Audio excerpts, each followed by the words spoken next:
Esta es la historia de Camelia. Pertenece a la serie Mujeres de la Noche.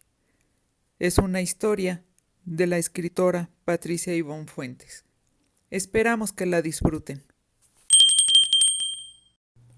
Antes de que su bebé cumpliera 1 año de vida, el miserable de Tomás, marido de Camelia, se largó, la abandonó y nunca volvió a saber nada de él.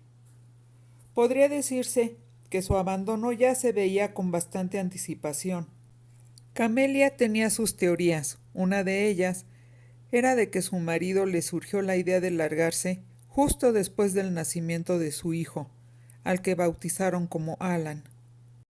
Esta suposición le había surgido porque a los pocos días de nacido el chiquillo, una noche en la que el bebé lloraba sin cesar, Tomás se levantó de la cama, se vistió y le anunció a Camelia que necesitaba tomar aire y la dejó sola, que se hiciera bolas con el llanto del bebé. Era evidente que estaba exasperado el hombre y que lo que quería era salirse de la casa y regresar hasta que los dos, tanto su esposa como su hijo, ya estuvieran dormidos. Camelia pasó 2 o 3 horas calmando al niño. Nunca supo si lloraba por frío, por calor, por cólico o por hambre. Lo intentó todo y nada funcionó. Quizás el niño terminó quedándose dormido por simple cansancio. Pero al día siguiente que regresó Tomás, ella le preguntó en dónde había estado, y él le dijo que salió a caminar, y que como notó que el chamaco seguía llorando, mejor se metió al carro y ahí se durmió. Ella no tenía manera de refutarle nada, pero conocía a su marido cuando decía mentiras, y esta era una. Pero no discutió. Bastante atareada y angustiada pasaba sus días haciéndose cargo de un recién nacido, aprendiendo a ser mamá conforme pasaban los días, pasando de sustos a preocupaciones, sintiendo desde una angustia profunda cuando lloraba y pensaba que estaba enfermo o que se iba a morir, hasta un embelesamiento total, un amor abayazador cada vez que lo acunaba entre sus brazos y el chiquillo soltaba un gorjeo o le regalaba una tierna sonrisa. Y realmente Camelia no tenía tiempo de llorar por el distanciamiento de su marido, pero las noches que Tomás pasaba fuera de casa porque necesitaba su espacio fueron cada vez más frecuentes. Lo único que le dolía a Camelia era la aparente indiferencia de Tomás hacia su hijo. De vez en cuando se le acercaba y lo observaba, pero casi nunca lo cargaba. Mucho menos intentaba arrullarlo, o darle de comer, o cambiarle los pañales. No había ninguna clase de apego, ni hacia el hijo ni hacia la esposa. Eso ya era bastante evidente. Pero para Camelia era mejor estar sola con el bebé. Así no tenía que partirse en dos atendiendo a 2 niños, a su hijo y a su marido, porque cuando Tomás estaba en la casa, parecía ponerse celoso de las atenciones que Camelia prodigaba a su recién nacido, y entonces se ponía a platicar tontería y media, a pedirle que le cocinara tal o cual cosa, o a querer hacerle el amor. En fin, robaba de manera injusta el tiempo que ella necesitaba, ya fuera para atender al bebé o para poder descansar un poco, pues entre la lactancia, el niño, el esposo y el quehacer de la casa, Camelia terminaba rendida de cansancio. No había podido tomarse ni un solo día de reposo después del parto. Se había tenido que recuperar sobre la marcha, un poco cada día, hasta que cuando el bebé cumplió 1 mes, por fin Camelia se sintió más o menos igual, con la misma fuerza y energía que antes de dar a luz. Pero en todo ese mes, Tomás no fue capaz ni una sola vez de atenderla, de cuidarla, de consentirla, o por lo menos de agradecerle todo su sufrimiento, todo el sacrificio por darle un hijo. Así que cuando Tomás dejó de regresar a la casa luego de una noche como muchas en la que se salió y ya sin ninguna explicación de por medio, a Camelia no le extrañó nada. Le dolió, claro.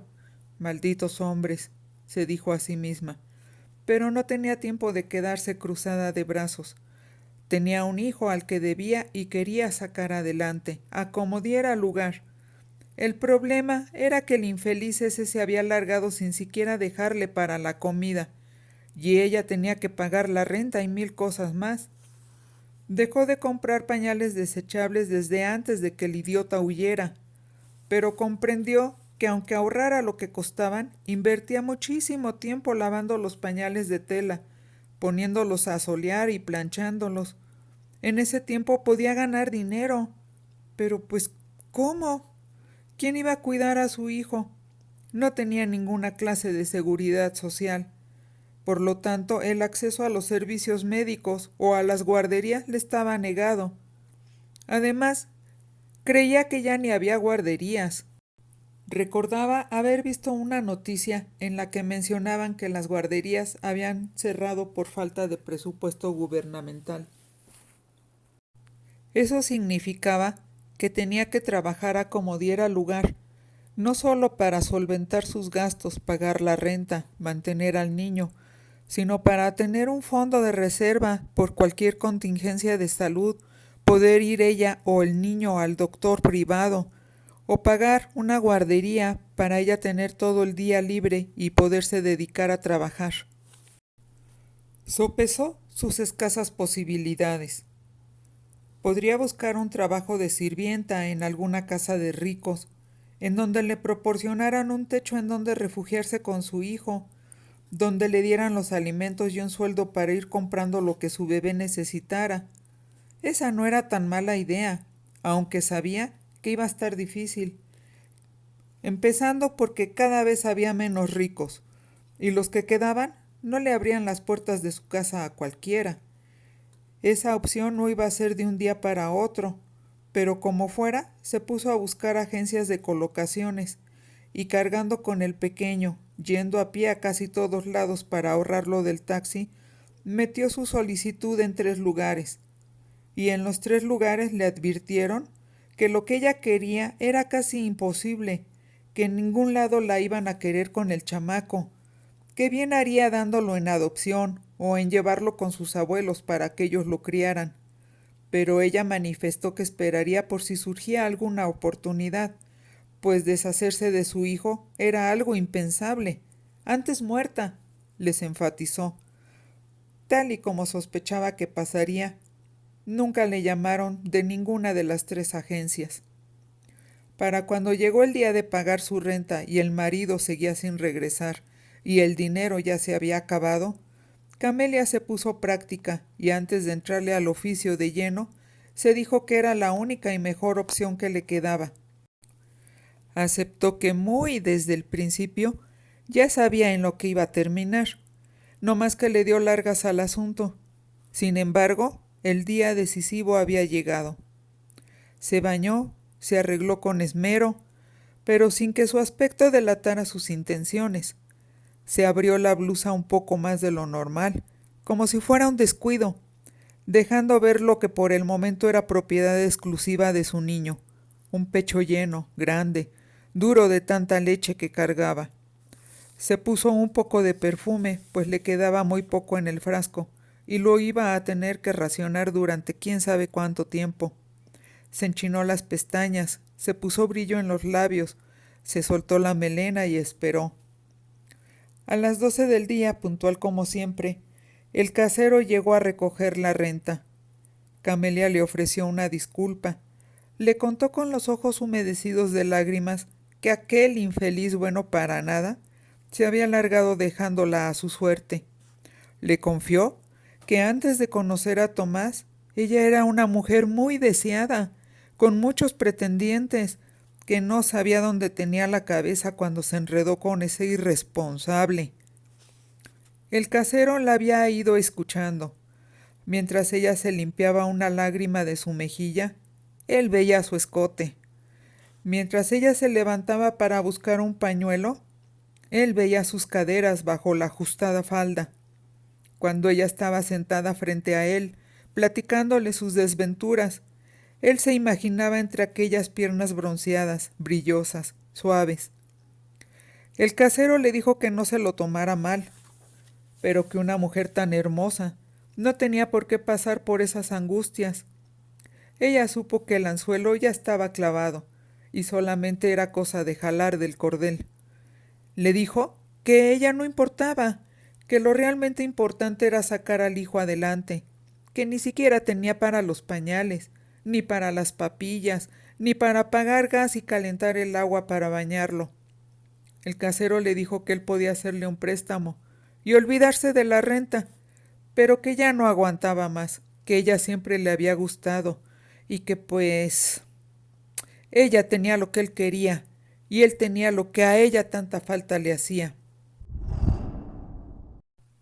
Camelia no se mostró apresurada, porque pensó que no valía la pena la cosa si el intercambio comercial que su casero le proponía iba a ser cosa de una sola vez.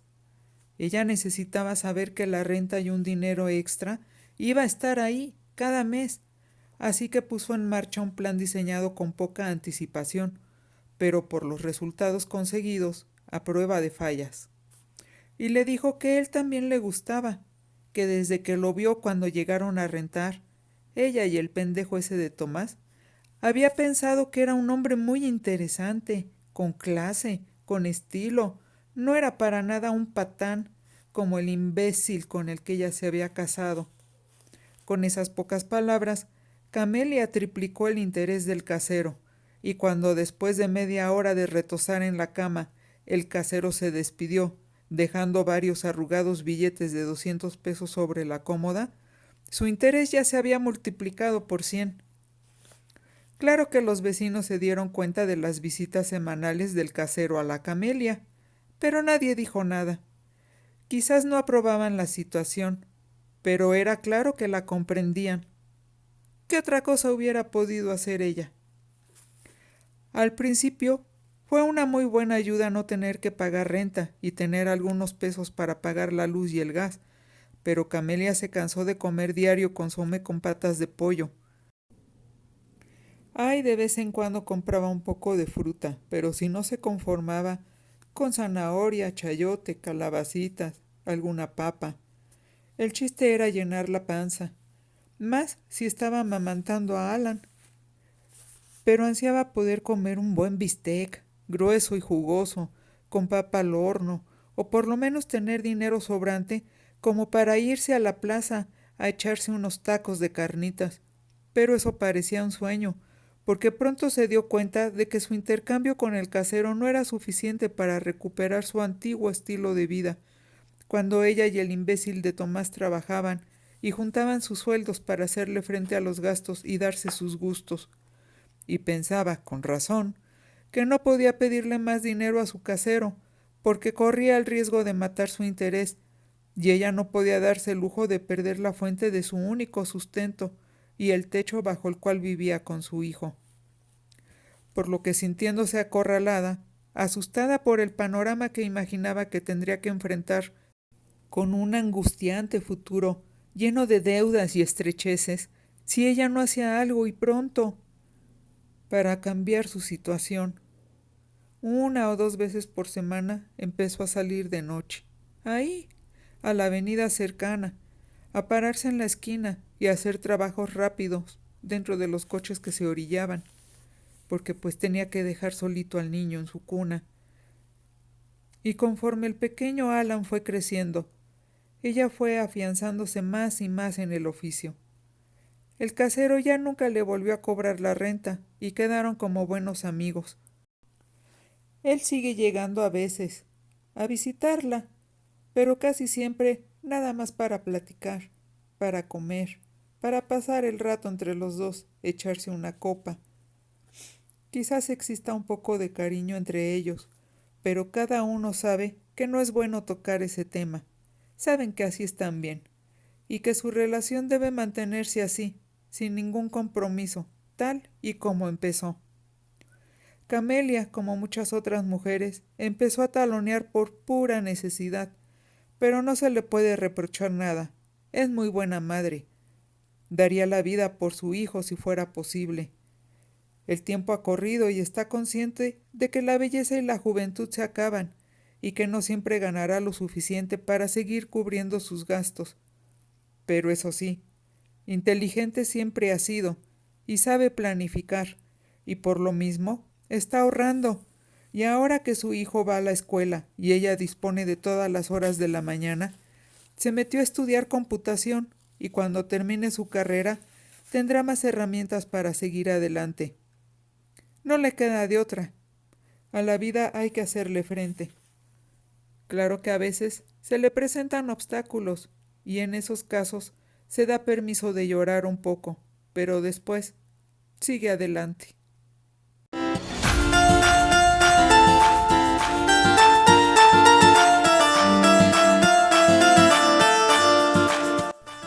Ojalá y que te haya gustado esta historia. Por favor, visita la página inicial de nuestro canal. Ahí encontrarás muchas otras historias que seguro te van a encantar. Suscríbete y activa la campanilla de las notificaciones para que cada vez que subamos un nuevo cuento seas de los primeros en escucharlo. Dale like y si no es mucho pedir, compártelo en tus redes sociales. Hasta la vista.